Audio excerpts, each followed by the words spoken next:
हे साक्षात कोल्हापूरच्या महालक्ष्मीला. जय सद्गुरू. एका भक्ताने बाळूमामांना एक महत्त्वाचा प्रश्न विचारला. तो म्हणाला, मामा, महालक्ष्मी फक्त श्रीमंतांच्याच घरी पाणी भरते का? गरिबांच्या घरी ती का जात नाही? यावर बाळूमामांनी जे उत्तर दिले ते प्रत्येक माणसाने मनावर कोरून ठेवण्यासारखे आहे. मामा शांतपणे समजावून सांगू लागले, अरे वेड्या, जिथे महालक्ष्मीचा वास असतो तिथेच खरी श्रीमंती असते.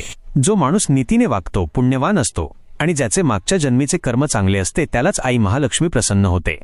लक्षात ठेव, आळशी माणसाकडे ती पाहतही नाही, पण जो कष्टाळू आणि उद्योगी आहे त्याच्या घरी लक्ष्मी नक्कीच पाणी भरते. हा संवाद सुरू असतानाच तिथे एक आश्चर्यकारक घटना घडली. एक वृद्ध आजी मामांना भेटायला आली.